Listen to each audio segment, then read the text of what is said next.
Hey guys, tonight we're going on a journey not through grand battles or the rise and fall of emperors, but into the quiet, often terrifying, corners of the Roman household. Imagine yourself there, in the dusty, echoing atrium of a Roman villa, the scent of olive oil and wood smoke hanging in the air. The master of the house, the dominus, sits on his curule chair, a figure of absolute authority.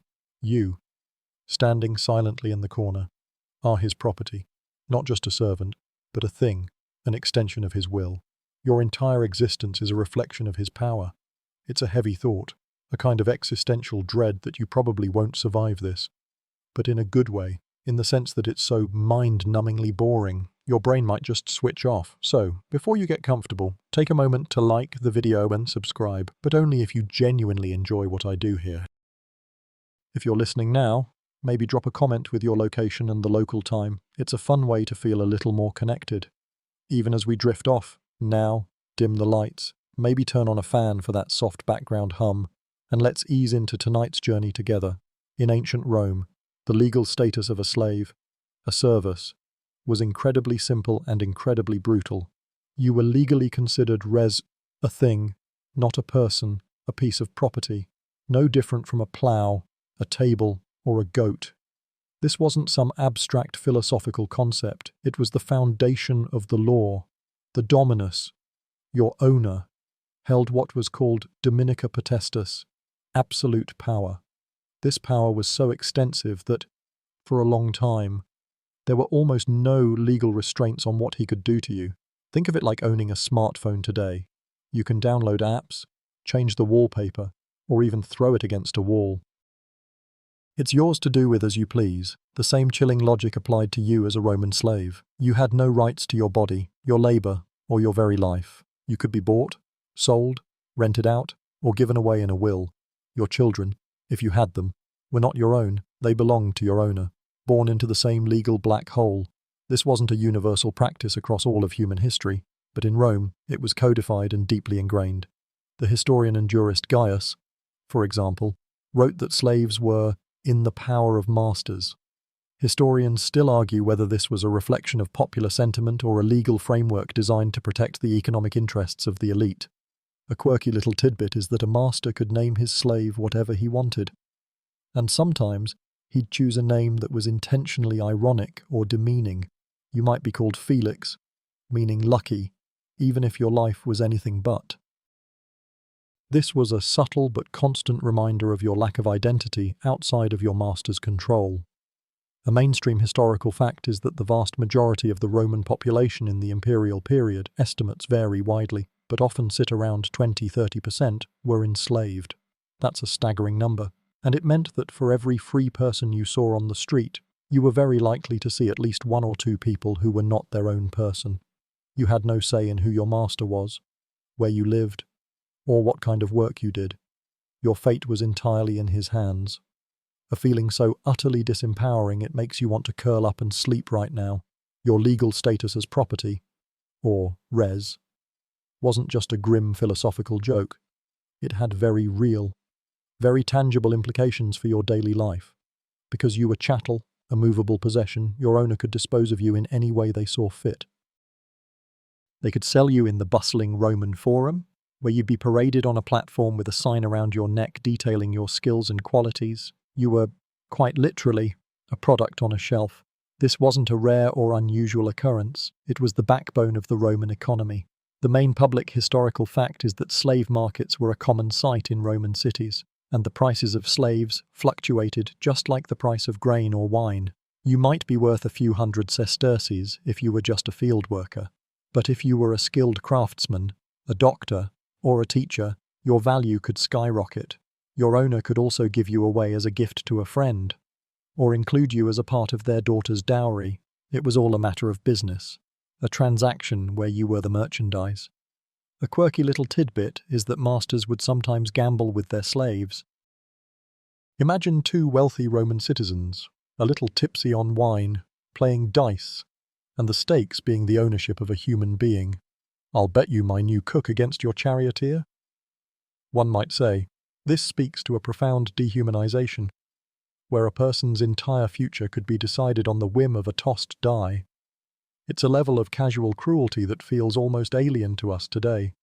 But for a Roman dominus, it was just a regular Tuesday night. The dominus also had the right to your labor, to your entire life force. You worked at his command, often from before dawn until well after dusk. You had no right to refuse, no right to negotiate. Your body was not your own. It was a tool for your master's profit and comfort. Your master could rent you out to someone else for a fee, turning you into a source of passive income. He might rent you out to work in a mine, a galley ship, or a public bathhouse. And remember, you had no say in this arrangement. You were simply transferred from one owner's control to another's. The terms of the lease as irrelevant to you as the weather report. Historians still argue whether the sheer scale of the Roman slave economy was a sign of its strength or its ultimate weakness. On one hand, it fueled an immense level of production and public works, but on the other, it arguably stifled technological innovation and created a dangerous social divide. The fact that the entire system was built on the premise that a person could be owned is a truly mind-bending concept to wrap your head around. It wasn't just a lack of rights, it was a lack of personhood. You couldn't own property yourself, couldn't sign a contract, couldn't make a will. You were a legal non-entity. You existed only in relation to your owner, like a shadow tethered to a body. And if that's not a heavy enough thought to lull you into a deep, dreamless sleep, I don't know what is. Just another gentle reminder that your day-to-day existence was a constant exercise in surrendering your own will, your own identity, to someone else, with your legal status as mere property established. The means of enforcing your servitude were brutally simple. Your owner's Dominica potestas extended to the right to discipline you with physical violence. This was not just a last resort, it was a fundamental tool of management and control. You might be whipped with a leather strap or a rod for a minor transgression, for being too slow in the kitchen, for a plate dropped, or even for an imagined slight. This was all perfectly legal and, in fact, was considered a necessary part of maintaining order within the household. The main historical fact here is that there were no laws protecting you from this kind of punishment, at least not in the early Republic.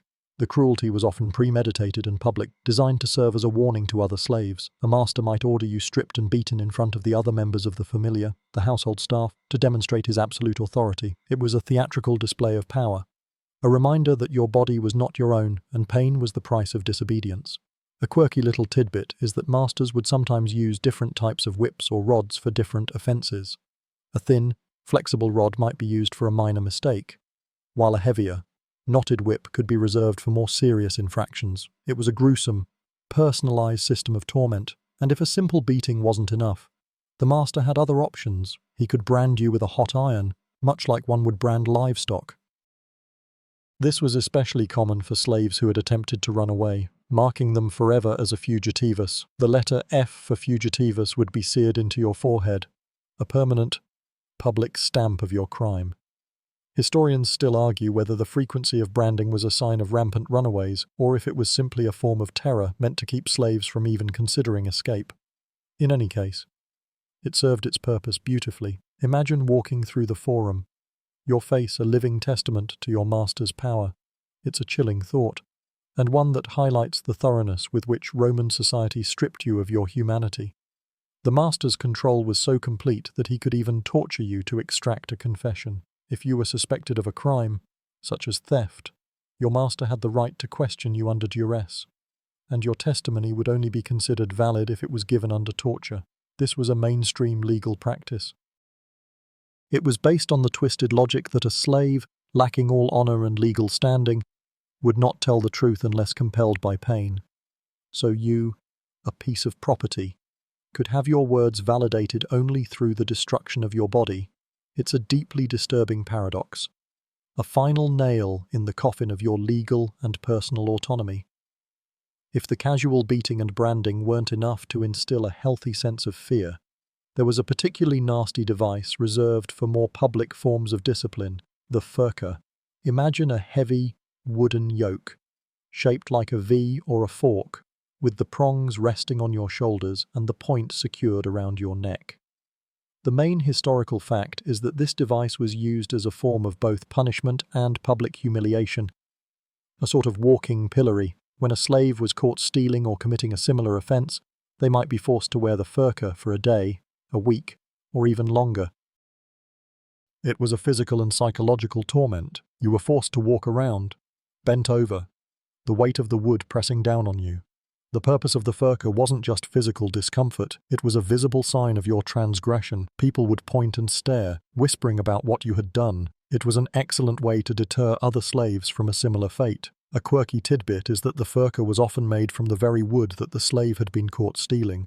A kind of poetic and deeply sarcastic justice. It was a constant, heavy reminder of your place in the social hierarchy. A place where a small act of self-preservation could lead to a public spectacle of shame. And the master's power didn't stop there. He could also order you to be whipped through the city streets while wearing the furka. A practice known as crucifixion, in a more general sense, a public display of pain and power.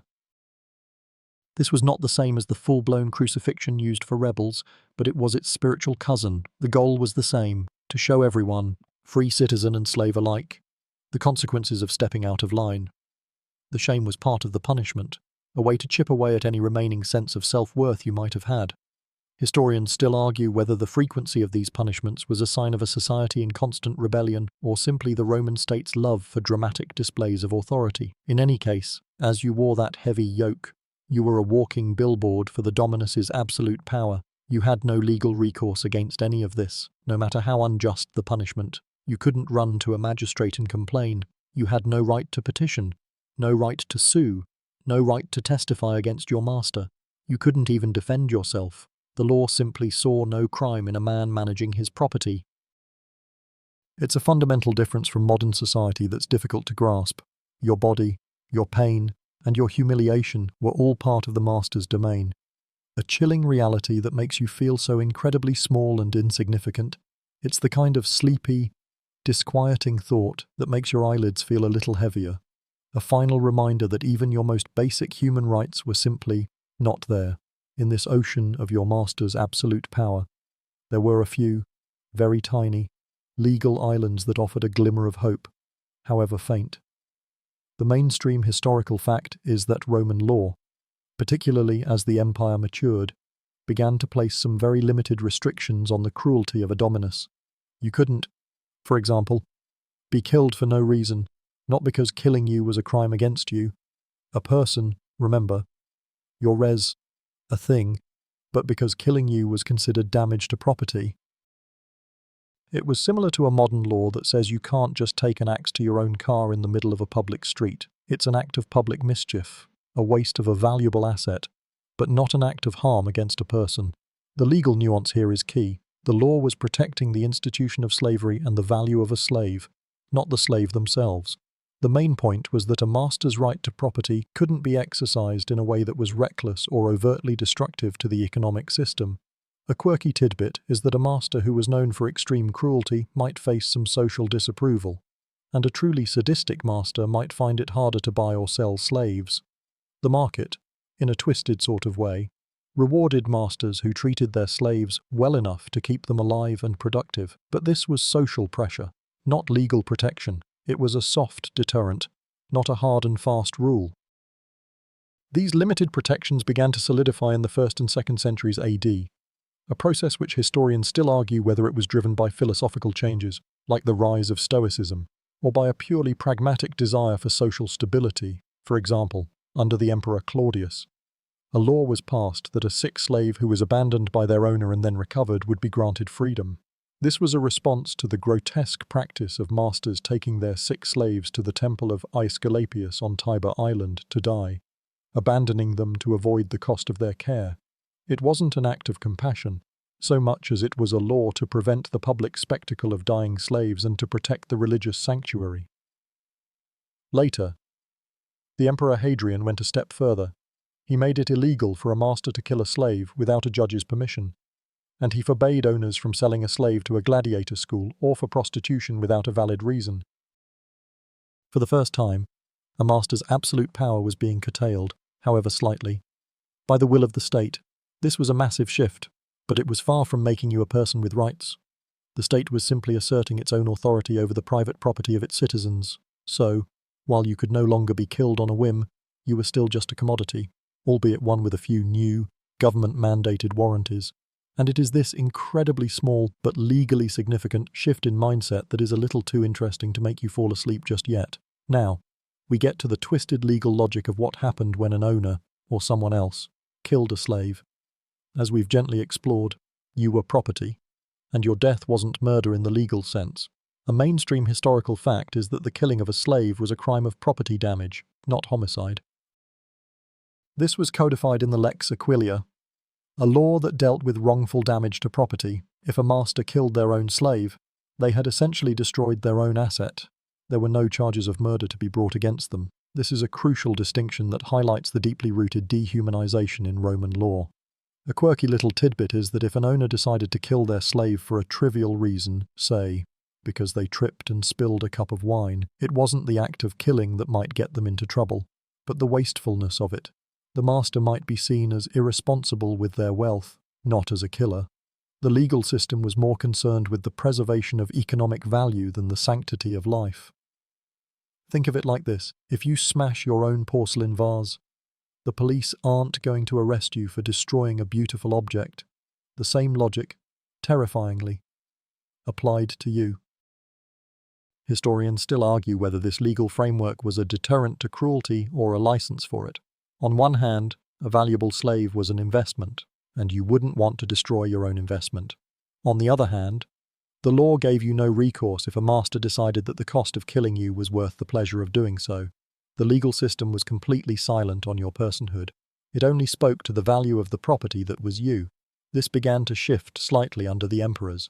For example, the aforementioned Emperor Hadrian created a law where a master who killed a slave without a judge's permission was liable to a public charge. But this was a late development and still framed the act within a public context, not a private one. It was an even more complex legal situation if someone else killed a slave. If, say, your master's neighbor killed you, your master could sue the neighbor under the Lex Aquilia. The neighbor would have to pay your master a fine, which was usually your market value. The law was compensating the owner for the loss of their property. You were the object of the lawsuit, not the subject. You had no family to bring a charge on your behalf, no one to mourn you in a legal sense. Your death was merely an economic transaction. It's a somber, deeply unsettling thought, the kind that makes the world feel a little bit colder and a little more silent. It's the ultimate negation of your existence, a final confirmation that you were never a person in the eyes of the law, just a very, very expensive vase. In the long, slow, grinding course of Roman history, you start to see a tiny shift in the legal perspective on slavery. The mainstream historical fact is that emperors, particularly starting in the 1st and 2nd centuries AD, began to enact laws that curbed the most extreme abuses of power by masters. This wasn't because of a sudden, widespread moral awakening, but more likely a pragmatic desire for social order and stability. For example, Emperor Hadrian, whom we've mentioned before, was a key figure in this process. He was a travelling emperor, and he saw the vast and varied problems of the empire firsthand. Hadrian's edicts were a significant departure from the old ways. He banned the killing of a slave without a legal reason, stating that a master who killed their slave without cause should face the same punishment as someone who killed another person's slave, which was, as you recall, a fine for property damage.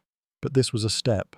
He also forbade masters from casting rating their male slaves, a horrific practice that was done to create eunuchs for household and sexual purposes. This was a clear example of the state intervening to prevent a specific, egregious act of abuse. A quirky tidbit is that Hadrian's concern for slaves may have been influenced by his travels to Greece, where philosophical ideas about the nature of man and freedom were more widespread. He was a fan of Greek culture, and Greek thinkers like the Stoics were already questioning the morality of slavery.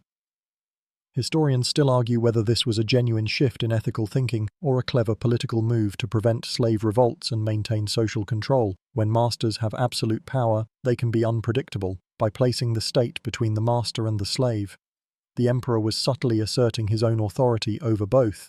The state was becoming a buffer, a very thin, porous buffer, but a buffer nonetheless. Remember that crocodile dung sunscreen. This is similar in that it's a small, odd fact, but it speaks to a larger reality of a less than ideal solution to a big problem. These imperial edicts were also a kind of early consumer protection. A master who was known for extreme cruelty was a bad investment risk. Slaves in his household might be less productive, more likely to run away, or even, perish the thought, kill him in his sleep. By enforcing a baseline of acceptable behavior, the state was, in a way, protecting the value of its own workforce. It's a cynical but deeply Roman way of looking at the problem. So, while you were still property, you were now a piece of property with a few government-mandated rules attached to your maintenance. It was far from freedom, but it was a step up from being able to be smashed like a clay pot. Despite the few, grudging legal protections that began to appear, your fundamental lack of personhood meant you had no legal standing. This is a mainstream historical fact. A slave could not initiate a lawsuit. You couldn't go to court to sue your master for abuse, or to demand your wages, or to claim a piece of property.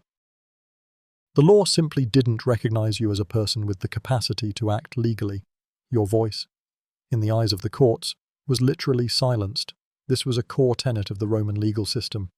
And it was the primary reason why the so-called protections we've discussed were so limited. They had to be enforced by the state or by a third party, not by you. A quirky little tidbit is that while you couldn't testify for yourself, you could be compelled to testify against someone else, especially your master, if the case was a matter of state security or a particularly serious crime. But, as we've seen, this testimony was only considered valid if it was given under torture. It's a dark, ironic twist. Your words were worthless unless they were coerced through pain. You were not a credible witness on your own behalf, but you were a credible source of information for the state, provided that information was extracted through physical duress. The implications of this legal non-existence were everywhere. You couldn't own property, couldn't enter into a contract, and couldn't formally get married. Any possessions you accumulated, any money you earned, were legally your master's property. This was known as your peculium, which we'll get to later, but for now, just know it wasn't truly yours. This fundamental lack of legal standing meant that even if a law was passed to protect you, you had no direct means of enforcing it. It was like giving a car a rulebook but taking away its ability to drive. Historians still argue whether the extreme dehumanization of Roman slavery was a social construct that preceded the legal system, or if the law itself helped to shape and solidify that mindset. It's a chicken and egg situation. Did Romans think of slaves as subhuman and then create laws to reflect that? Or did the laws, by treating slaves as property, make it easier for people to see them that way? Either way, the result was the same for you. You were a ghost in the legal system, a shadow of a person, and this legal invisibility was one of the most effective tools of your subjugation. It's a heavy thought, a quiet weight that rests on your chest and pushes you deeper into the mattress. Just a soft reminder that in the grand scheme of Roman law, you simply didn't exist. As a slave, you were not only stripped of your legal standing but also of your most basic human autonomy, especially concerning your body and relationships. The mainstream historical fact is that owners had the legal right to sexually exploit their slaves without any fear of legal repercussions. This was a grim and pervasive reality, particularly for female slaves, but also for male slaves. Your body was considered part of the dominus's property, to be used as he saw fit for his pleasure or profit. This meant you had no right to refuse, no right to consent, and no right to report abuse. A quirky tidbit is that in some households, a female slave might be specifically purchased for sexual services. These women, sometimes called concubinae, had no legal status as a wife or even a partner, and their children would be born into slavery. It was a common and completely legal practice. The master could sell or trade these slaves at any time, a chilling reminder that their entire existence was a matter of convenience and ownership. This wasn't considered adultery or a crime, it was simply a master making use of his property. Historians still argue whether the widespread use of sexual exploitation contributed to a kind of moral apathy in Roman society, or if the lack of legal protections simply reflected an already existing view that slaves were not worthy of respect or personhood. The Roman concept of matrimonium, or legal marriage, was a contract between two free citizens. Slaves were explicitly excluded from this institution. You could not legally marry anyone, not another slave, and certainly not a free person. This meant you had no right to a family in the legal sense. Any relationships you formed, known as contubernium, were informal and unofficial. completely at the mercy of your master. He could sell you, or your partner, or your children at a moment's notice, severing any ties you had created. This made building a family a deeply precarious and heartbreaking endeavor, a constant source of anxiety and fear. It was this legal and social framework that allowed for the profound and systematic sexual exploitation of slaves. There was no concept of rape in the modern sense when it came to a slave. The act was simply a master using his property. This lack of legal protection and the master's absolute authority created a power dynamic where you were completely vulnerable.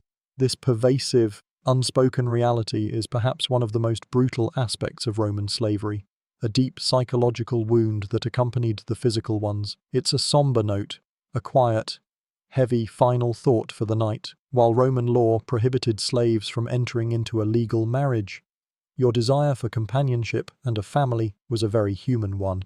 The mainstream historical fact is that slaves often formed unofficial partnerships known as contubernium. This was not a legally recognized union, but it was often acknowledged and, in some cases, even encouraged by masters. A master might see this as a way to keep his slaves content and to ensure a steady supply of new slaves, as any children born from this union would automatically be his property. You and your partner might share a small living space, a bed, and the daily toil of your lives. It was an arrangement of mutual support and affection, a small act of resistance against the dehumanizing system that sought to deny you even this. A quirky little tidbit is that while these partnerships lacked legal weight, they often had a profound social and emotional reality for the slaves involved. They were marriages in all but name, and slaves would often treat each other with the same loyalty and commitment as free citizens.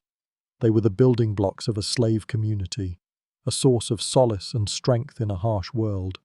This informal family was your only true possession, and it was a fragile one. Your master could break it apart at any moment. He could sell you, or your partner, or one of your children to another household, and there was absolutely nothing you could do about it. The fear of this happening was a constant, low-level anxiety that hung over every moment of your relationship. Historians still argue whether the contubernium was a sign of the resilience of the human spirit or a testament to the brutal efficiency of the Roman system. Was it a way for slaves to find meaning? Or was it just another tool for the master to maintain control and profit? Perhaps it was both. A master who allowed his slaves to form these unions might have been seen as more benevolent, and his household might have been more stable. But the power dynamic remained absolute. The master's whim was the only law that mattered. He could give you a family, and he could take it away. It's a strange contradiction. Your life was defined by the fact that you were property, and yet you still had these deeply human needs for love and connection.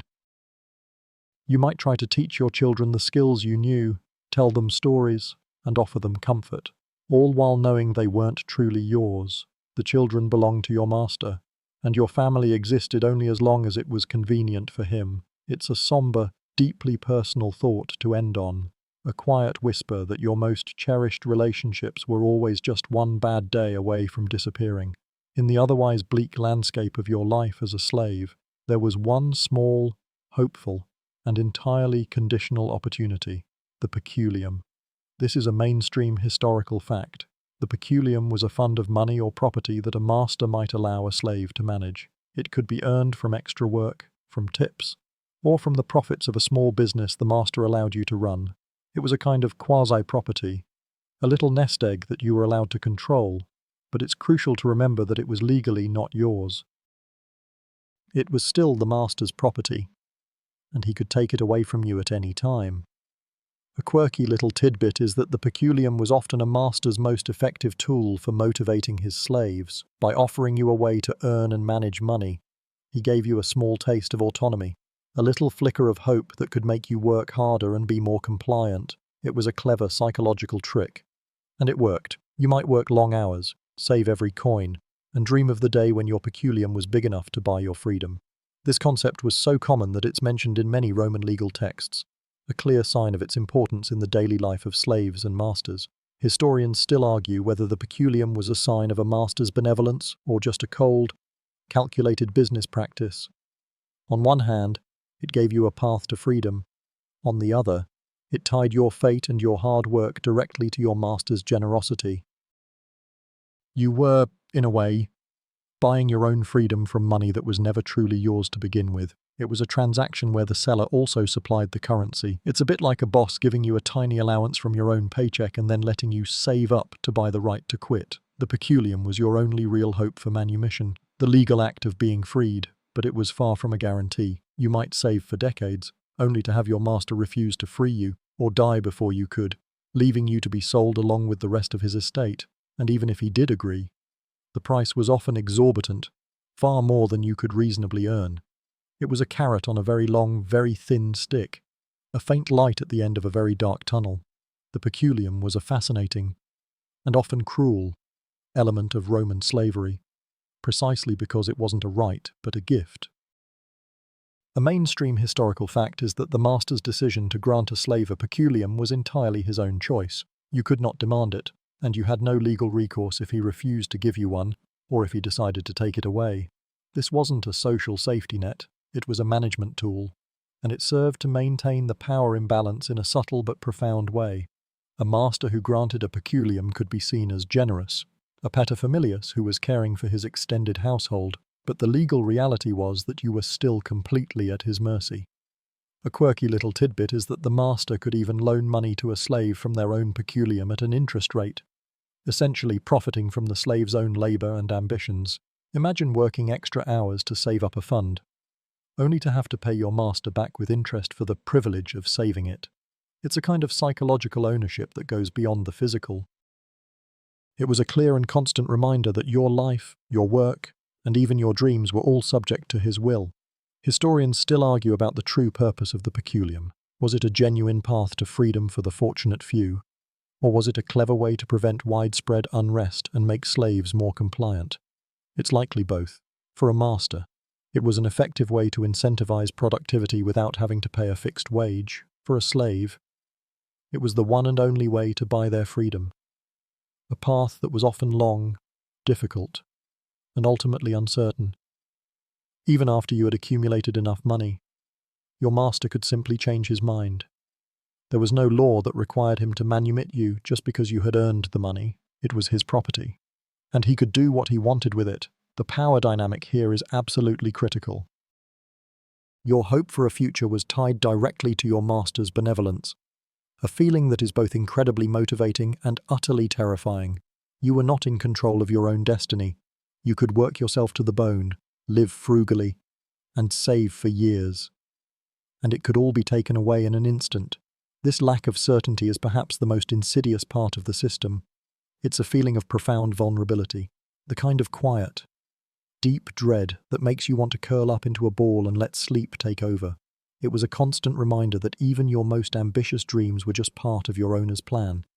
If you were one of the lucky few, your long journey might culminate in manumission, the formal act of being freed. The mainstream historical fact is that there were several ways for a slave to be manumitted. The most common was by will. A master might declare in his will that you were to be freed upon his death. This was a popular option, as it allowed the master to appear benevolent without having to give up your services during his lifetime. This kind of manumission was also a way for a master to show off his wealth and generosity. As the law required him to pay a tax on each slave he freed, it was a kind of final, grand gesture of power. Another way was by a legal process called vindicta. In this ritual, a master would go before a magistrate with his slave and a third person, known as an adserter libertatis, claimer of freedom. The adserter would touch the slave with a rod and declare them free. The master would then release his hold on the slave, and the magistrate would formally declare them free. This was a very public, very official way to gain your freedom. It was a theatrical and symbolic act, a moment where your legal status was changed from res to persona. A quirkier tidbit is that a master could also manumit a slave by a simple declaration in front of friends, or by having them enrolled on the census as a free person. These informal methods were eventually replaced by the more formal legal ones, but they show that manumission was sometimes a casual, even mundane, affair for the master. It's a bit like deciding to give away an old car. You don't need a huge ceremony. You just hand over the keys and the paperwork. Historians still argue whether the high rate of manumission in Rome was a sign of a society that was less cruel than others, or if it was a clever way to integrate new people into the lower rungs of society and create a new class of people who were beholden to their former masters. As a newly freed person, you, the libitus, were not fully free. You still owed your former master certain services and obligations. It was a clever way to keep you tied to him, to ensure a continued supply of free labor and social influence. So while you may have been ecstatic to be free, your freedom came with a price tag and a set of strings attached. It was an escape from one form of bondage, only to find yourself in another, albeit a much more pleasant one. This is the kind of thought that might finally lull you to sleep. A gentle reminder that even the best things in life can be a little complicated. After you were manumitted, your life as a libitus, a freedman, was a strange mix of freedom and continued obligation. A mainstream historical fact is that you were not a full citizen. You were now a libitus, but your former master, your patronus, still had a claim on you. This relationship was the key social structure that governed your new life. While you could now own property, make contracts, and legally marry, you were still expected to show your patronus deference and respect. You were legally and socially obligated to him, a kind of permanent debt that could only be paid through loyalty and service. A quirky tidbit is that your former master might have a reserved seat for you at his dinner table, or expect you to attend his daily morning reception, the salutatio. This was not a friendly invitation, it was a social obligation, a public display of his continued influence and your subordinate status. He was showing off his clientela, his network of dependents, and you were a part of that network. It was a subtle but constant reminder that your freedom wasn't absolute. Historians still argue whether the patronus-libertus relationship was a beneficial one for the freedman or just another form of servitude. On one hand, your patronus could provide you with a job, a place to live, or even help you start a business. His social connections could be a powerful tool for your success. On the other hand, you were legally bound to perform services for him, known as operae. These could be anything from a few days of labor each year to a continued share of your profits. You had to provide these services or face legal action from your patronus. This was a clever system that allowed the Roman elite to maintain control over a vast workforce without the burden of feeding and housing them. Your freedom came with strings attached, and those strings were legally enforceable. It was a kind of social contract that was entirely one-sided. You were free to pursue your own life, but a part of that life, and a part of your income, still belonged to your former master.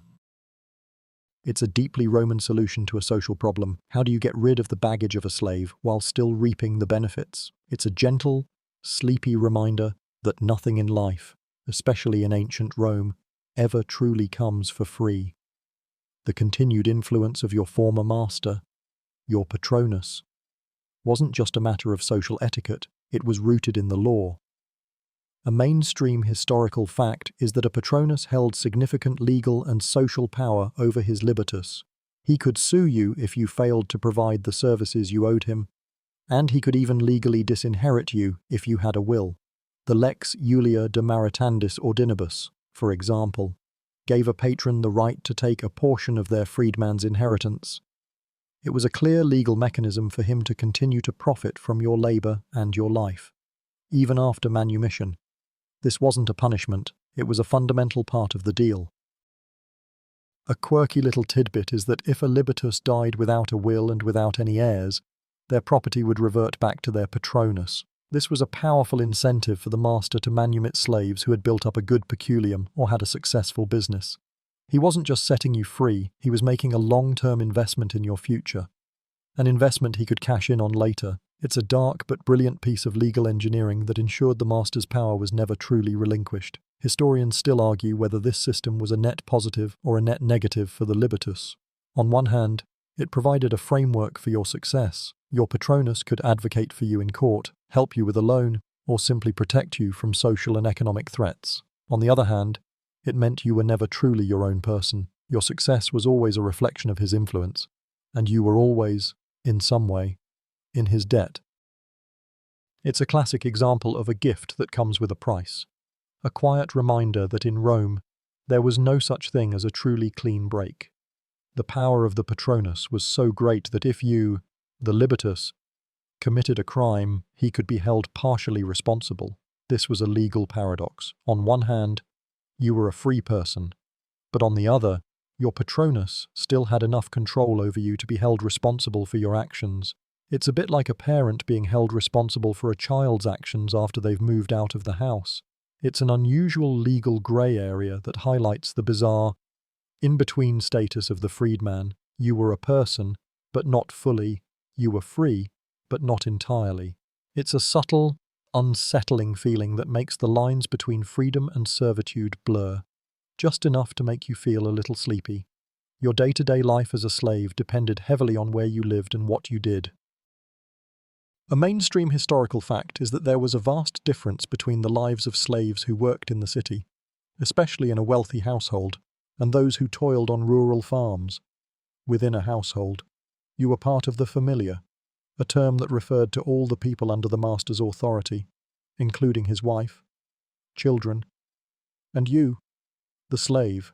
You might be a cubicularius, a chamberlain who tended to the master's needs, a cook, a hairdresser, or a tutor for the children. This kind of work was often less physically demanding than rural labor and could even offer a kind of proximity to power.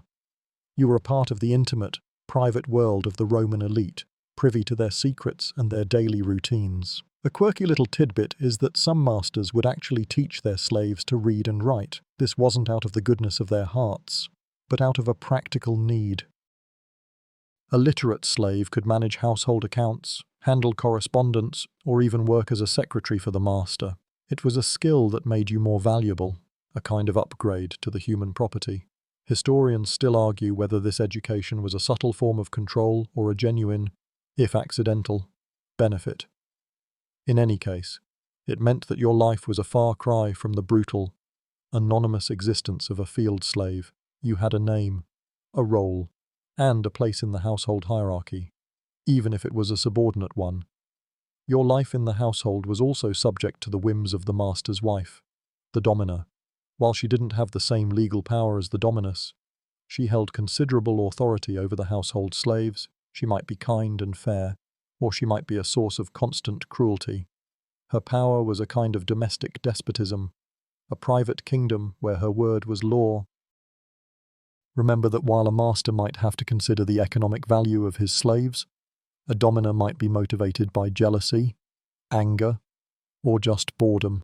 It's a gentle, sleepy thought, a reminder that your fate could be decided by the unpredictable emotions of others, while the city offered a kind of domesticated, albeit precarious, existence. The life of a slave on a rural estate was a different kind of hell. A mainstream historical fact is that slaves who worked on latifundia, the vast, sprawling Roman farms, endured a much harsher and more physically demanding life. You would be a part of a large, anonymous workforce, toiling in the fields from sunrise to sunset, often under the supervision of a brutal overseer, a villicus. The work was backbreaking, from ploughing and planting to harvesting and threshing. The sheer scale of these operations meant that individual identity was less important than pure productivity. You were just a number, another body in the fields. A quirky tidbit is that the overseer himself was often a slave, or a freedman, a person who had a vested interest in your productivity. He might be given a peculium or a promise of freedom in exchange for meeting production quotas. This created a cruel dynamic where one slave was incentivized to be brutal to another, a kind of self-policing system that pitted you against one another. It was a clever way for the master to maintain order and increase output without having to be present. It's a sad little reminder that the Roman system was expert at finding new and clever ways to turn people against themselves. The living conditions on these rural estates were often dire. You would live in crowded, unhygienic barracks, with little to no privacy. Food was often a simple porridge or bread, and you were given just enough to keep you alive and working. This was a purely economic decision. The master was not interested in your comfort or well-being, only your ability to produce. Historians still argue whether the latifundia system was an economic genius or an ecological disaster, as it led to massive land consolidation and the displacement of small farmers. In any case, for you, it meant a life of relentless, back-breaking toil with no hope of reprieve, compared to a household slave who might have a personal relationship with the master, even if it was a subordinate one. The rural slave had no such luck. You were a tool of production, a cog in a massive economic machine. Your existence was defined by the cyclical rhythm of the seasons and the relentless demands of the land. It's a quiet, desolate image, the kind that makes you feel so very small and tired. A final, gentle push into a deep, dreamless sleep. If a rural estate was a grinding hell, then a mine was a kind of living tomb. A mainstream historical fact is that the conditions for slaves in Roman mines were among the most brutal in the empire. You would be sent to a mine as a punishment, a kind of death sentence that was far more profitable than a quick execution. The work was incredibly dangerous, with poor ventilation, the constant threat of cave-ins, and the arduous task of hacking away at rock for hours on end.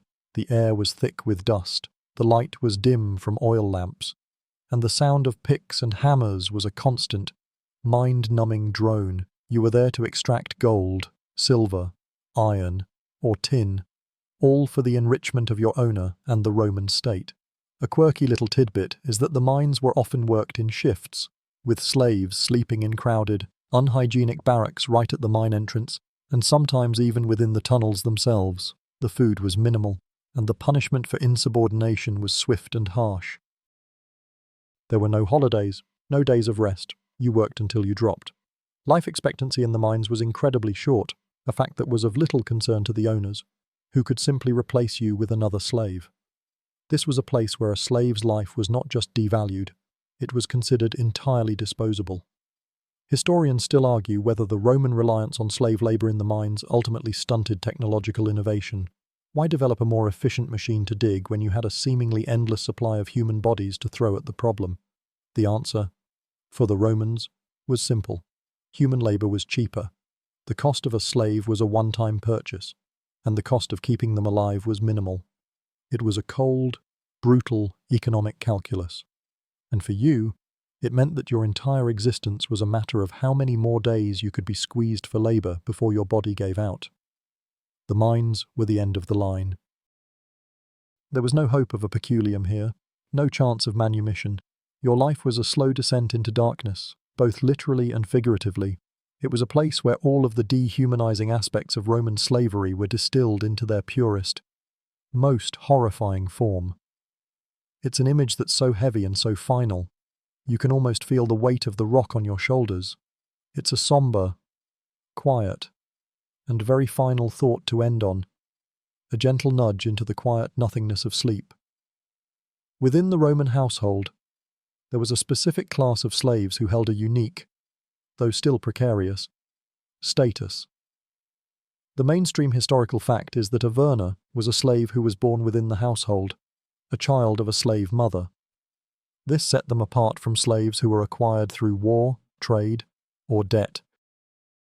The master had a special interest in the verna because they were a product of his own property, and they represented a kind of natural increase in his wealth. A quirky little tidbit is that masters sometimes treated their vernae with a certain degree of sentimentality. They might be given a small allowance or a special place in the household, almost like a kind of permanent pet. This was not a universal practice, but it was common enough to be a notable feature of the Roman system. It was a strange mix of ownership and a kind of quasi-familial bond. The master might have watched you grow up, seen you play with his own children, and yet you were still his property, to be sold at a moment's notice if he needed the money. Historians still argue whether this special status was a benefit or a curse. On one hand, you were more likely to be manumitted or given a better job. On the other hand, you were a part of the family, but not really. You were always an outsider, and you were always under the watchful eye of the master and his family. The pressure to please, to be useful, was immense. The verna was a living embodiment of the contradiction at the heart of the Roman system, the blurring of the lines between person and property. You were raised with the master's children, learned the same things, and perhaps even felt a sense of loyalty to the family. But you knew, deep down, that you were not one of them. The verna was a living, breathing testament to the fact that Roman slavery wasn't just about physical labor. It was also about the deep psychological control that the master exerted over his household. It's the kind of thought that is both gentle and profoundly sad, a perfect mix for a sleepy bedtime story. Within the Roman household, the master's wife, the domina, held significant power over you and the other household slaves. This is a mainstream historical fact. While she did not have the legal authority of the dominus, she was the mistress of the household and had considerable de facto control. Her will was often the law inside the home, and her whims could dictate your daily life. A quirky tidbit is that Roman literature, especially the satirical poetry of Juvenal, often portrays the domina as a source of extreme cruelty and capriciousness. She might order a slave beaten for a minor offense, like misplacing a hairpin or serving a cold dish, a punishment that the dominus might not have bothered with. Her power was a kind of domestic despotism, a private kingdom where her emotions, not the law, were the final arbiter. Her cruelty was not just a matter of personal disposition, it was also a reflection of her social status. A domina who was seen to be too lenient might be mocked by her peers. Being a strict mistress was a way of showing her power and her adherence to the traditional Roman values of discipline and order. Historians still argue whether these literary portrayals of cruel dominates were an accurate reflection of reality or a male-centric fantasy designed to blame women for the brutalities of the system. In any case, for you, the slave, her mood was a matter of life and death. You had to navigate her temperament, her jealousies, and her desires with extreme care. The domina might be angry at her husband, or her children, or even just the weather. And you, the slave, could become the outlet for her frustration. It was this kind of unpredictable, personal cruelty that made life as a household slave so psychologically taxing. Remember the peculium? The domina could take away a slave's peculium on a whim, or forbid them from earning one in the first place. There was no law to protect you from her, and your master was unlikely to intervene unless her actions were damaging his property in a financially significant way. The domina was a living embodiment of the paradox of your life. You were a part of the family, but a part that could be discarded at any time. It's a somber and quiet thought. A perfect recipe for a deep, long slumber. The ever-present threat of slave rebellion was a constant, gnawing fear for the Roman elite. The mainstream historical fact is that throughout Roman history, there were numerous slave revolts, with the most famous being the one led by Spartacus in 73 BCE. This wasn't a one-off event. It was a symptom of a deeply unstable system. Your master, no matter how kind or cruel he was, lived with the knowledge that the very people who cooked his food, raised his children, and tilled his fields could one day turn on him. This fear was not unfounded. A quirky little tidbit is that masters would often employ spies and informants among their slaves, offering them a small reward or a promise of freedom in exchange for information about potential plots or unrest. This created a climate of mistrust among slaves themselves, making large-scale organization more difficult. The rebellion of Spartacus, however, was on a scale that terrified the Roman state. It wasn't just a few dozen runaway slaves, it was a full-blown army that defeated several Roman legions and roamed the Italian countryside for 2 years. The fear wasn't just about the loss of property, it was about a fundamental inversion of the social order. The people at the bottom, the ones without rights or personhood, were suddenly a military threat. Historians still argue whether Spartacus was a freedom fighter, a charismatic warlord, or just a gladiator who got lucky. In any case, his rebellion served as a powerful and bloody reminder that the Roman system was built on a foundation of human beings, and that foundation could, and sometimes did, crack. The reaction to these revolts was always swift and brutal. When a master was murdered by a slave, the law of quaestio stated that if the perpetrator could not be found, all the slaves in the household were to be executed. This was a mainstream legal practice, a chilling way to ensure loyalty and prevent plots. It was a clear message. Your fate was tied to the fate of your master. It was a kind of collective punishment, a legal tool to enforce obedience through terror. It's a somber and brutal thought, a reminder that your life was never truly your own, even in death. The brutal suppression of Spartacus's revolt and other smaller uprisings served as a grim lesson for any slave considering rebellion. The mainstream historical fact is that the Romans were masters of public, theatrical punishment, and they used it to great effect to deter future revolts.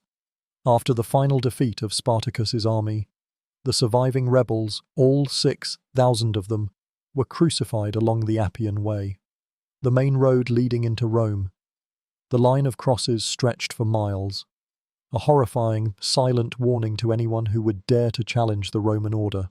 This was not just an execution, it was a carefully staged spectacle designed to instill terror and reinforce the absolute power of the state. It was a final, public, and brutal act of humiliation. A quirky little tidbit is that the crucified bodies were left on the crosses for a very long time, to be picked apart by birds and exposed to the elements. This was a deliberate act of further dehumanization, a final negation of your existence. You were not even afforded the dignity of a proper burial.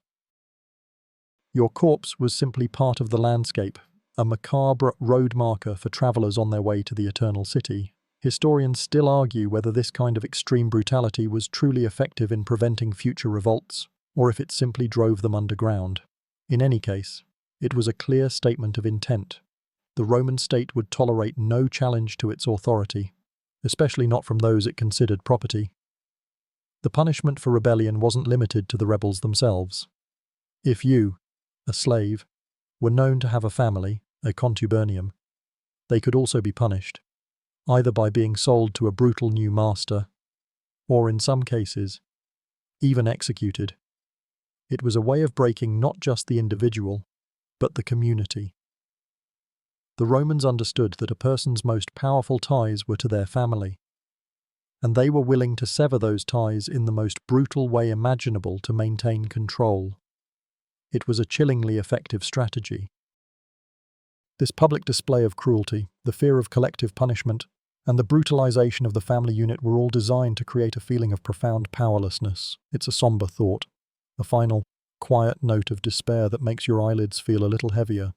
Among the many classes of Roman slaves, a particularly famous and misunderstood group were the gladiators. The mainstream historical fact is that a gladiator was not necessarily a slave from birth. Many were prisoners of war, criminals, or even free men who voluntarily sold themselves into slavery to escape poverty or to seek fame.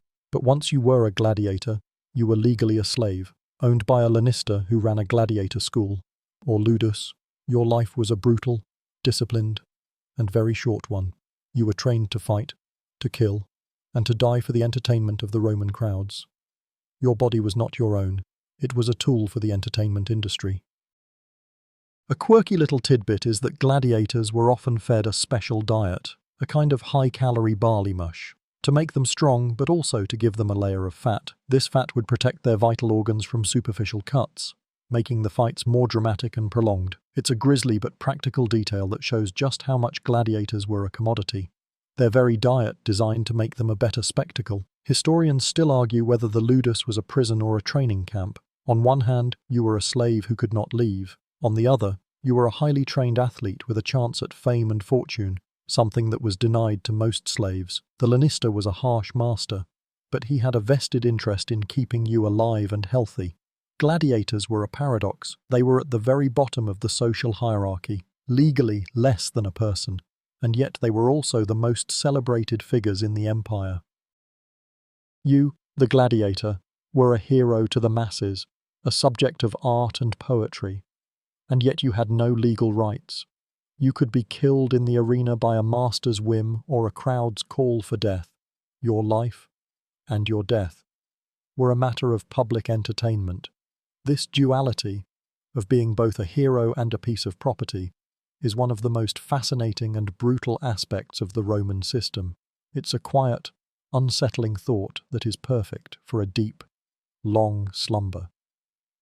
While most gladiators lived and died in the arena, a very select few had a chance at fame, wealth, and even freedom. This is a mainstream historical fact. A successful gladiator could become a celebrity, a hero to the masses, and a source of great profit for their lanista. You might be given special food, better living quarters, and even a fan club. Your face could be on mosaics and murals, and your name whispered in the taverns and public baths. A quirky little tidbit is that some gladiators became so famous that wealthy women would try to have affairs with them, seeing them as the ultimate symbols of masculine power and raw strength. It was a bizarre inversion of the social order, where a slave, a person with no rights, could become the object of desire for the free elite. This fame, however, came with a heavy price. You were still a slave, and your life was still in the hands of your lanista. He could sell you, rent you out, or even force you to fight a more dangerous opponent to make a more exciting spectacle. Your fame was just another tool for him to make money. It was a paradox. You were celebrated, but you were not free. Historians still argue whether a gladiator's fame was a true path to social mobility or just a gilded cage. On one hand, a successful gladiator could earn a huge peculium and even a promise of manumission. On the other hand, a single bad fight, a single slip, could end your career and your life. It was a high-stakes gamble, a game where the prize was your very life. The promise of manumission was the ultimate prize. A master who manumitted a successful gladiator would gain immense social prestige. The Libertus would become his client, a permanent source of loyalty and service. It was a win-win, a clever way to turn a dangerous and powerful man into a lifelong dependent. It's a gentle, sleepy thought, a quiet reminder that even the most glorious of triumphs can come with strings attached. Despite the fame and potential for freedom, the legal status of a gladiator was clear and unambiguous. The mainstream historical fact is that you were a slave, and your life was entirely at the mercy of your lanista and the crowd. You had no right to your life, and your death was not considered murder. It was part of the spectacle. A quirky little tidbit is that even if a gladiator was a freedman, they still had to swear an oath, the Sacramentum Gladiatorium, which bound them to their profession and placed them outside the protections of Roman law. The oath was a kind of legal suicide, a promise to be a commodity, to live and die for the crowd's entertainment. It was a clear and concise way to ensure that even a free man could be made into a legal non-person. Your fate in the arena was often decided by the crowd. A simple thumbs up or thumbs down from the emperor or a wealthy sponsor could mean the difference between life and death. The crowd's will was a powerful force, and it was a form of justice that was completely outside the legal system. Historians still argue whether the munera, the gladiator games, were a form of social control or a reflection of the brutal Roman love for spectacle. In any case, for you, the gladiator, the games were a matter of life and death, a performance where your life was the ultimate prize. You were a living, breathing paradox. You were a celebrity, a hero, a figure of romance and power, and yet you had no legal rights. Your life was in the hands of others, and your death was a form of entertainment. It was a high-wire act, a brutal performance where the stakes were always your life. It's a somber thought, the kind that makes you feel a little sleepy, a gentle reminder that even in the most glorious of triumphs, you were still just a slave. Roman society, for all its legal harshness, was not blind to the complexities of slavery, and this was often reflected in its art and literature. The mainstream historical fact is that slaves were a common and central figure in Roman comedies, often portrayed as clever, witty, and even more intelligent than their foolish masters.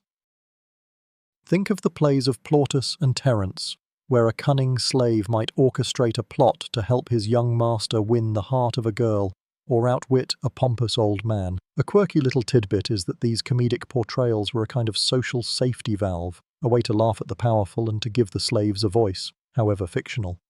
It allowed the audience to experience a world where the social order was temporarily inverted, a kind of wish fulfillment that kept the real world in its proper and brutal place. Historians still argue whether these portrayals of clever slaves were a genuine reflection of reality or a convenient literary trope.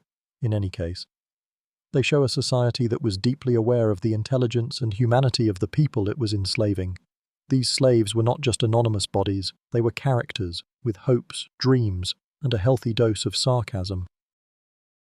The famous mosaic of a gladiator in a triumph, for example, is not just a picture of a slave, but a portrait of a specific man with a specific name and a specific victory.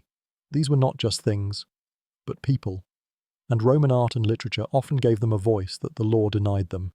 In literature, slaves often served as a kind of moral compass.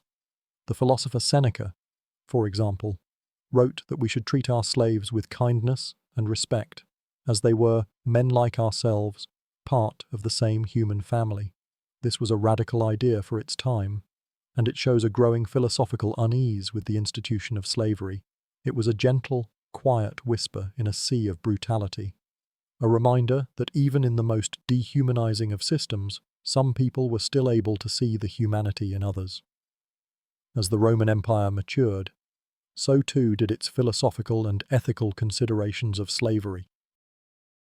A mainstream historical fact is that Stoic philosophers like Seneca and Epictetus began to subtly, and sometimes not so subtly, challenge the institution of slavery. Epictetus, a slave himself, argued that true freedom was an internal state, a matter of the mind, not a matter of legal status.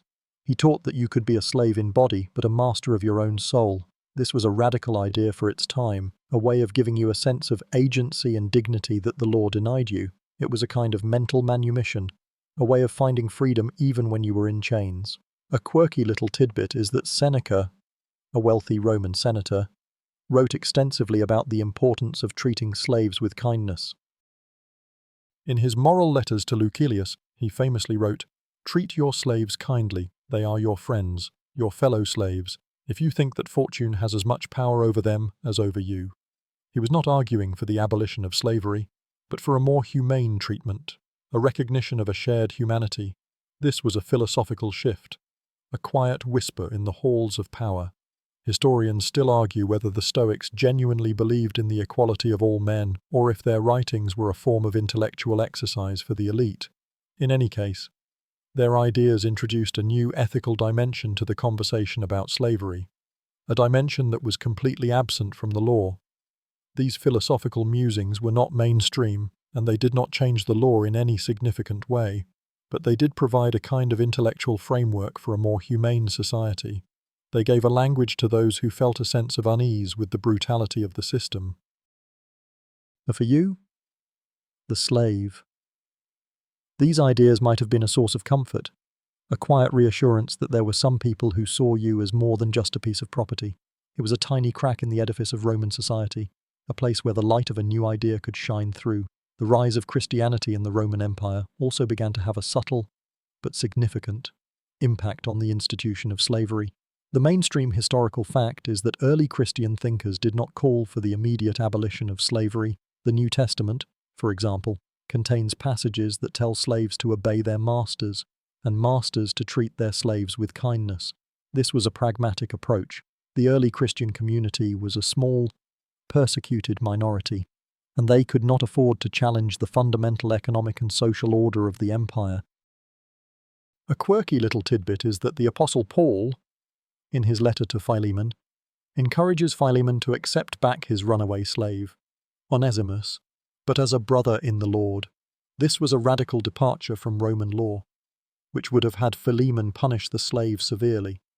Paul was not demanding manumission, but he was subtly changing the relationship, arguing for a new kind of spiritual equality that transcended the social hierarchy. Historians still argue whether Christianity's eventual influence on slavery was a slow and steady process of moral improvement, or if it was simply a convenient ideology for a society that was already moving away from chattel slavery for economic reasons. In any case, the Christian emphasis on the spiritual equality of all souls, regardless of their social status, was a powerful and subversive idea. It meant that you, the slave, were seen as a person in the eyes of God, even if you were property in the eyes of the law. This was a source of immense comfort and dignity.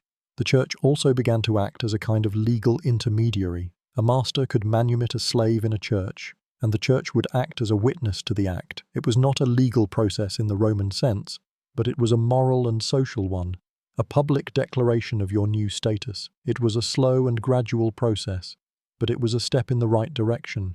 It was a gentle, sleepy thought, a quiet whisper that your soul, at least, was your own. Not all slaves were the private property of a dominus. A mainstream historical fact is that the Roman state itself owned a large number of slaves, known as servi publici. These state-owned slaves often had a very different, and in many ways more privileged, life than their privately owned counterparts.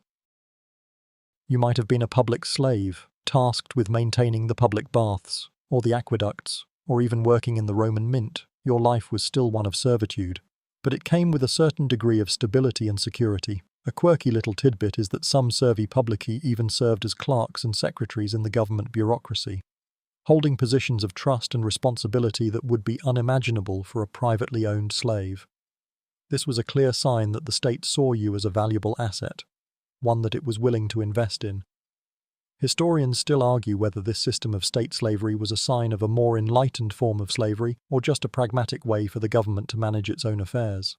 In any case, for you, the servus publicus, life was often better. You were less likely to be sold on a whim, as the state was a stable and long-term owner. You were also more likely to be manumitted for your good service, and when you were, you would become a libertus of the Roman people, not a private citizen. This meant that you owed your loyalty to the state, not to a private patron, and you were more likely to be granted full citizenship rights. The status of the servus publicus was a paradox. You were a slave, but a slave of the most powerful entity in the world. And that gave you a kind of dignity and security that most other slaves could only dream of. You were a part of the machine, a cog in the wheel of a massive, powerful state. It's a quiet, sleepy thought, a final reminder that even in a world of absolute power, there were degrees of servitude, and some were far better than others. The Spartacus rebellion, while the most famous, was not the only sign of discontent among the enslaved population. The mainstream historical fact is that smaller, less-known uprisings and acts of individual resistance were a constant feature of Roman life. You might not have been a part of a massive army, but you could still resist in 1,000 small ways.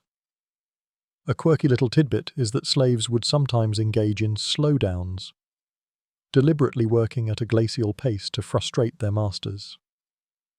Or they might feign sickness or injury to get a day of rest. These were not acts of rebellion in the military sense, but they were a clear and constant form of protest. Even more dangerous were acts of sabotage. You might intentionally break a tool, spoil a batch of wine, or let the livestock escape. These acts were incredibly risky, but they were a way of reclaiming a small piece of your agency.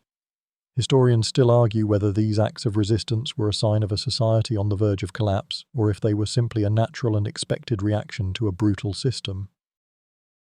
In any case, they showed that even in the most oppressed of circumstances, the human spirit could not be entirely broken. The fear of slave violence was so great that it was often used as a form of social control. A master who was afraid of being poisoned by his cook or murdered in his sleep by his chamberlain would be more likely to be lenient, to try and keep his slaves happy. This was a kind of unspoken negotiation, a silent bargain where you, the slave, held a certain amount of power, not through law or force, but through fear.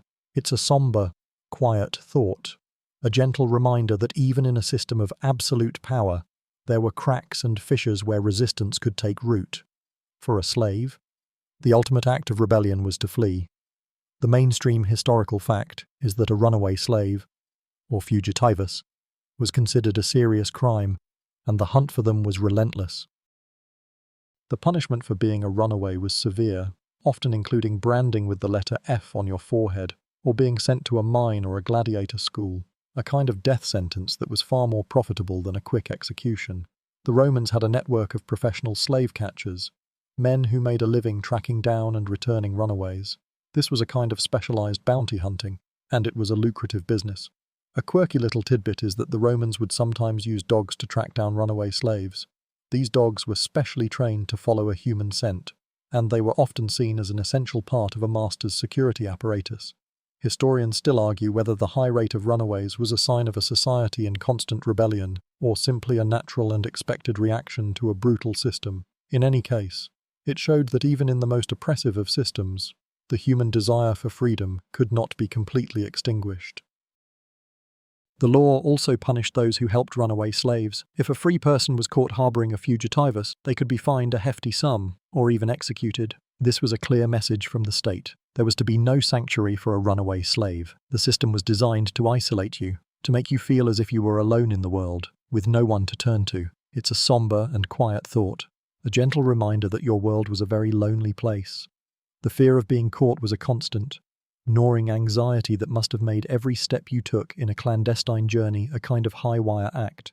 It's the kind of thought that is a perfect companion for a long, deep slumber, to prevent the flight of slaves. Masters used both psychological and physical means. The mainstream historical fact is that physical restraints, such as collars and chains, were a common sight in the Roman world. A runaway slave who was caught would often be forced to wear a heavy iron collar, sometimes with a tag attached that detailed their master's name and address and a warning to return them if found.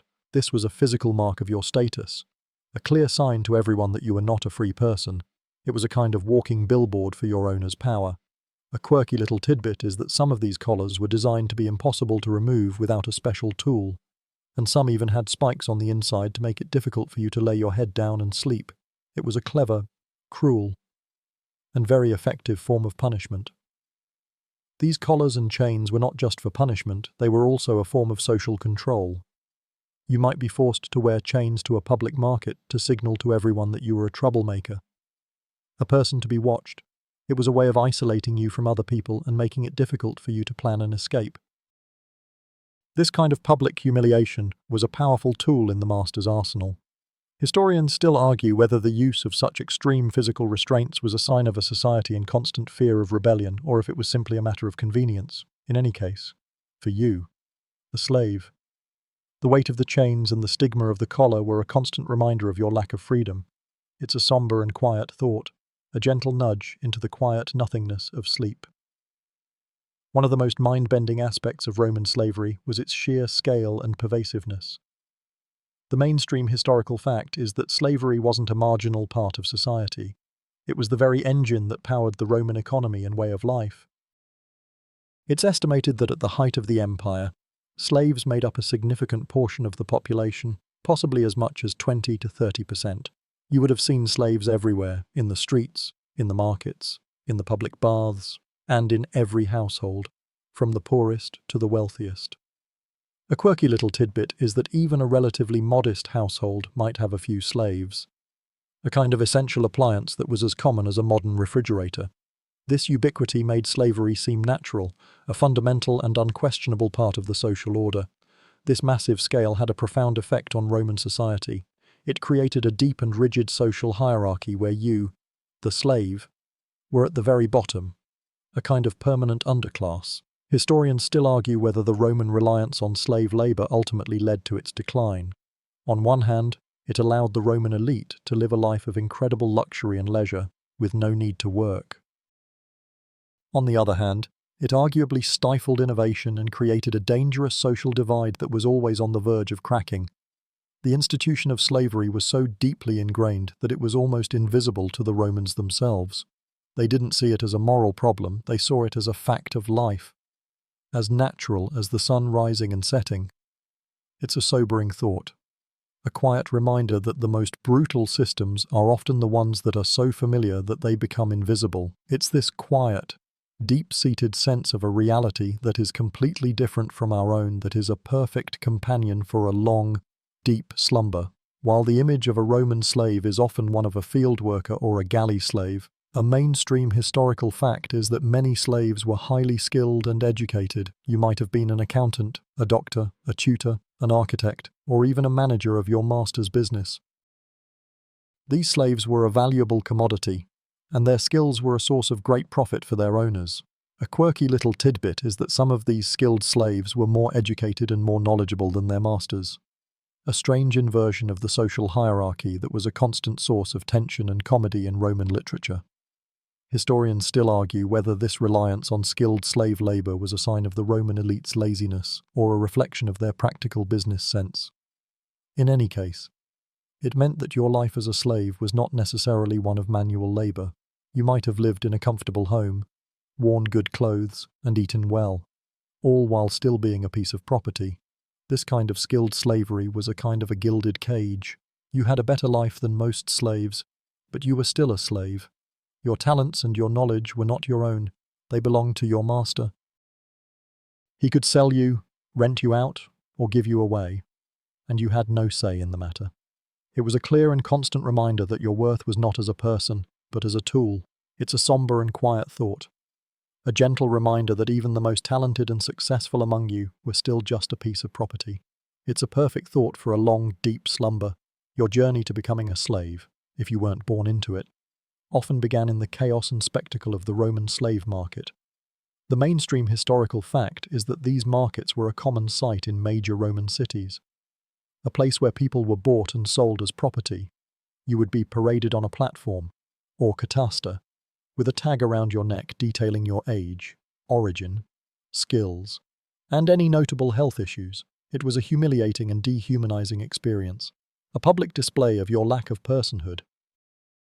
A quirky little tidbit is that if you were a new slave, fresh from a conquest, you might have a piece of chalk on your foot, a sign to buyers that you were from overseas and came with a kind of guarantee. If you were found to have a hidden defect within 6 months, the buyer could return you. This was not a protection for you, but a kind of early consumer protection for the buyer. Historians still argue whether the slave market was a sign of Rome's economic vitality or a testament to its moral depravity. In any case, for you, it was a moment of profound vulnerability. You had no say in who your new master would be, or what kind of life you would have. Your fate was decided by the bidding of strangers, a price determined by your physical appearance, your skills, and the whims of the market. It's a somber and quiet thought, a gentle reminder that your life, in the Roman world, was a commodity, a thing to be bought and sold. It's the kind of sleepy, disquieting thought that makes your eyelids feel a little heavier. For a slave, manumission wasn't just a legal change, it was a deeply symbolic act. The mainstream historical fact is that the act of manumission was often a ritualistic and very public process. The most formal and legally binding way was through the vindicta, a ceremony we touched on before, where you would be brought before a magistrate and a third party would touch you with a rod and declare you a free person. A quirky little tidbit is that the master would also touch you with the rod and then turn you around, a symbolic act of turning you from a slave to a free person. He would also be required to release his hand from you, a clear sign that his physical and legal hold on you was gone. Historians still argue whether the vindicta was a genuine expression of a desire for your freedom or just a clever legal theatricality. In any case, it was a moment of profound change, a public declaration that your status had been transformed. The act of manumission was also a deeply personal one. A master who was fond of a slave, or who had been served well, might choose to free them in their will. This was an act of benevolence and a final reward for a lifetime of service. But even in death, the master's power was absolute. He could choose to free you, or he could choose to leave you in slavery, to be sold off with the rest of his estate. It was a final, chilling reminder that your fate was always in his hands. The symbolism of manumission was everywhere. You would be given a new name, often taking on your former master's name as a sign of your new status. You would be given a small cap, the pilus, a symbol of your newfound liberty. This wasn't just a legal change, it was a social transformation, a moment when you were welcomed into the ranks of the free. It's a gentle and quiet thought, a perfect recipe for a deep, long slumber. Your value as a slave was not a fixed number, it was a constantly fluctuating price based on a number of factors.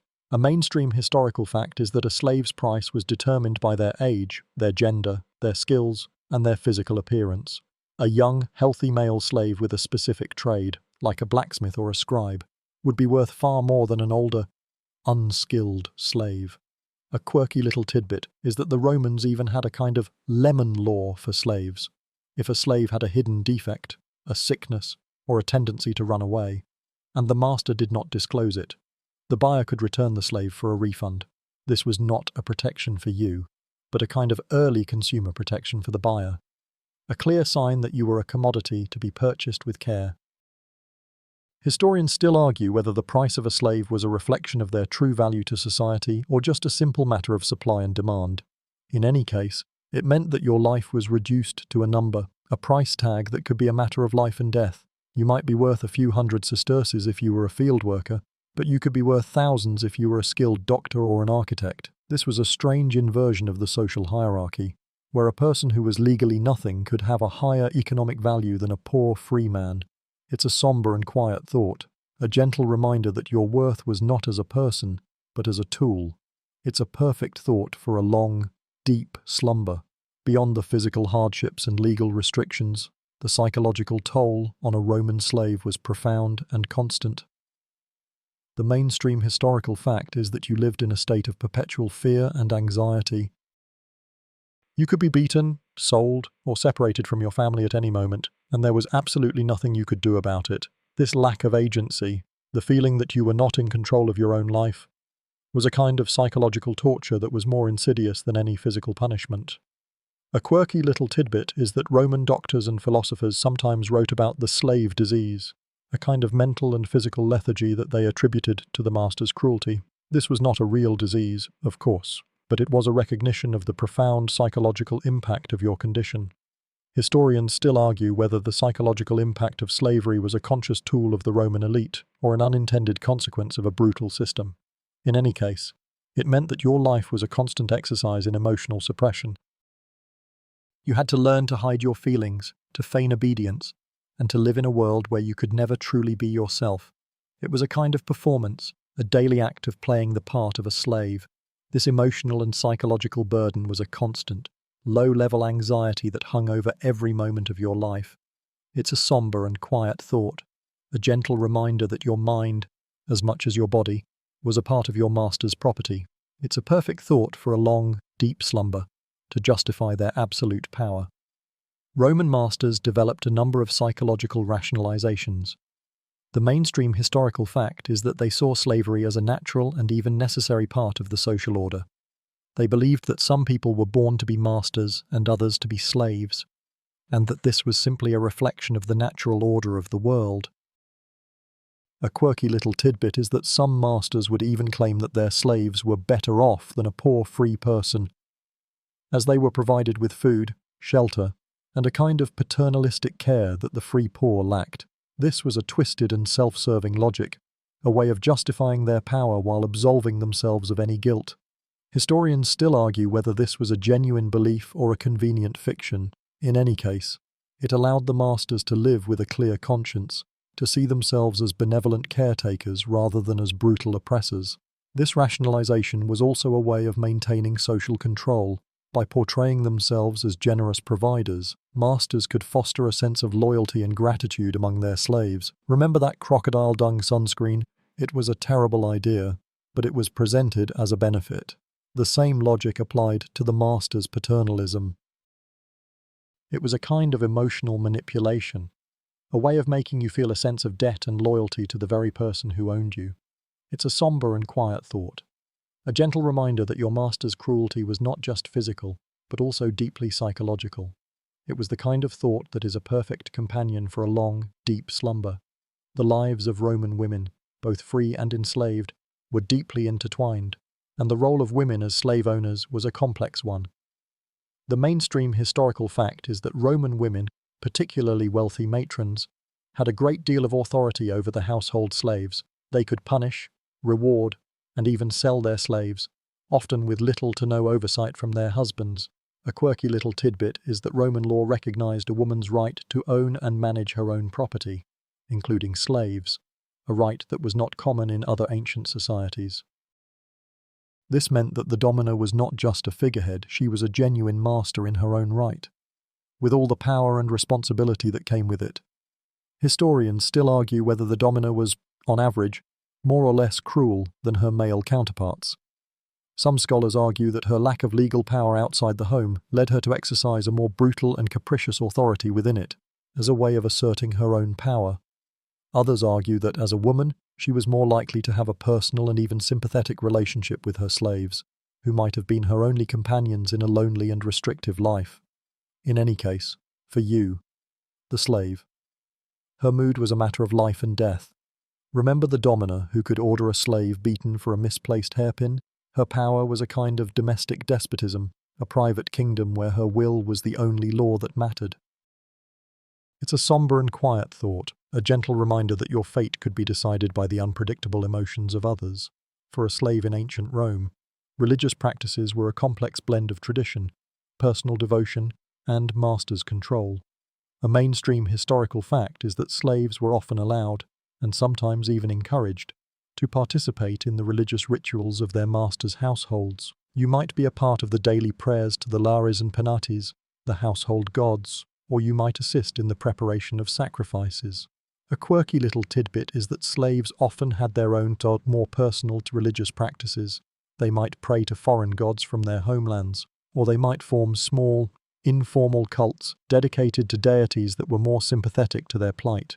This was a kind of spiritual autonomy, a way of finding a sense of self and community in a world that sought to deny you both. Historians still argue whether the master's tolerance of his slaves' religious practices was a sign of his benevolence or a pragmatic way of maintaining social order. A master who allowed his slaves to practice their own religion was less likely to face rebellion and more likely to have a more stable and peaceful household. It was a kind of unspoken bargain, a trade-off where you, the slave, were given a small piece of spiritual freedom in exchange for your obedience. The rise of mystery cults, like the cults of Isis and Mithras, were particularly popular among the enslaved population. These cults offered a sense of community, a promise of a better afterlife, and a kind of spiritual equality that was completely absent from Roman society. They were a refuge, a place where you could be a person, not a thing. It's a gentle and quiet thought, a perfect recipe for a deep, long slumber. The Roman Empire's reliance on slavery was a long and enduring one, but it eventually began to wane. The mainstream historical fact is that the decline of Roman slavery was a slow and complex process driven by economic and social factors, not a sudden moral awakening. The main reason for the decline was a decrease in the supply of new slaves. As the Roman Empire stopped expanding and engaging in large-scale conquests, the constant influx of war captives, who had been a primary source of slaves, dried up. This made slaves more expensive and more difficult to acquire. A quirky little tidbit is that masters who had previously been able to replace a slave with a new, cheaper one, now had to be more careful with their human property, as it was a more valuable asset. This led to a subtle shift in the treatment of slaves, as it became more economically viable to keep them alive and productive for a longer period of time. Historians still argue whether the decline of Roman slavery was a cause or a symptom of the empire's economic problems. On one hand, a lack of new slaves meant that the Roman economy had to find new ways of production, which may have led to a gradual shift to a different system. On the other hand, the economic instability of the later empire may have made it more difficult for masters to afford new slaves, which led to a decline in the institution. The decline of slavery also led to a rise in a new class of people, the colony, who were technically free but were bound to the land. This was a kind of proto-serfdom, a system that would come to define the feudal period. It was a new social and economic order, a quiet and slow transition from one form of bondage to another. It's a gentle, sleepy thought, a final reminder that history doesn't happen in a flash, but in a slow, gradual drift that is as quiet and as subtle as a new day dawning. As the Roman Empire slowly faded, so too did the system of chattel slavery, giving way to a new form of servitude. The mainstream historical fact is that many former slaves and poor free citizens became colony, a class of tenant farmers who were legally bound to the land they worked. This wasn't a form of manumission, it was a transition from one form of bondage to another. A quirky little tidbit is that the colonist was technically a free person. They could not be bought or sold like a slave, and they had the right to a family and a small piece of land to work for their own sustenance. But they were also forbidden from leaving the land, and if the land was sold, they were sold along with it.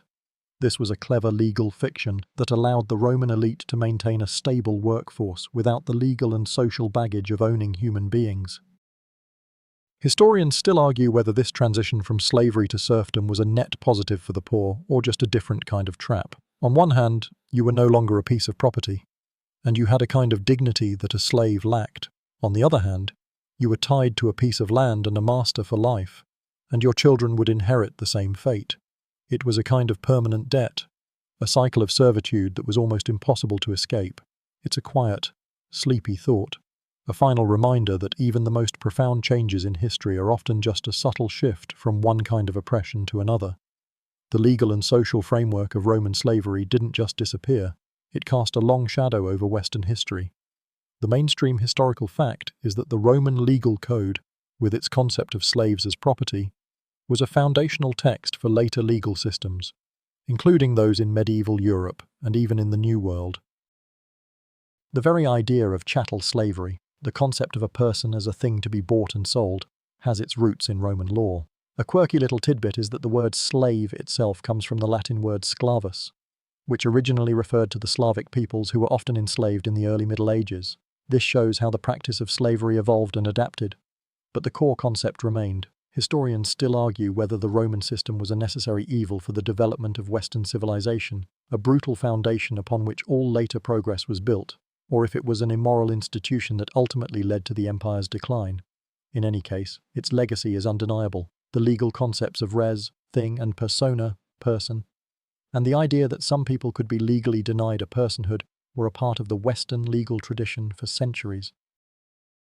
The Roman system was a kind of blueprint for all later forms of slavery, a detailed legal and social framework that made it possible to justify and rationalize the most brutal of institutions. It's a sobering and quiet thought, a gentle reminder that the past is never truly gone.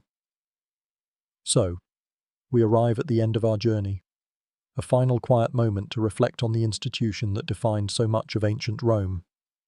A mainstream historical fact is that Roman slavery was a uniquely legalistic and systematized form of human bondage. It wasn't just about winning a war and taking captives, it was a deeply ingrained social and economic system that had its own laws, customs, and psychological justifications. It was a world where a person could be legally declared a thing, a piece of property, and where their life, their body, and their very existence were at the mercy of their owner. A quirky little tidbit is that the Roman legal code, with its precise definitions and clear-cut rules, was one of the reasons why Roman slavery was so brutal and so effective. It left no room for ambiguity. It was a system that was both a marvel of legal engineering and a monument to human cruelty. Historians still argue whether the Roman system was a necessary evil for the development of Western civilization, a brutal foundation upon which all later progress was built, or if it was an immoral institution that ultimately led to the empire's decline. In any case, its legacy is undeniable. The legal concepts of res, thing, and persona, person, and the idea that some people could be legally denied a personhood, were a part of the Western legal tradition for centuries. The Roman system was a kind of blueprint for all later forms of slavery, a detailed legal and social framework that made it possible to justify and rationalize the most brutal of institutions. It's a sobering and quiet thought, a gentle reminder that the past is never truly gone. Now, as the long journey through these quiet, historical halls comes to a close, you can feel the air growing still. The echoes of the past are fading. The whispers of the domina and the clatter of the chains are growing faint. The dusty light of the atrium is dimming, and the air is getting a little cooler. You can feel your own eyelids growing heavy, and the weight of the past is a gentle push, a soft nudge into the quiet darkness. It's a good kind of tired, a final, peaceful surrender to the quiet of the night. There is no more history to learn, no more laws to dissect, just the peaceful, gentle rhythm of your own breathing. The world of Rome is fading. The sounds are quieting, and all that is left is the soft hum of the fan and the silent, dark promise of a deep, dreamless sleep. Let yourself go, let the last thoughts of the day drift away, and let the quiet take you. The journey is over. End of script. Sweet dreams.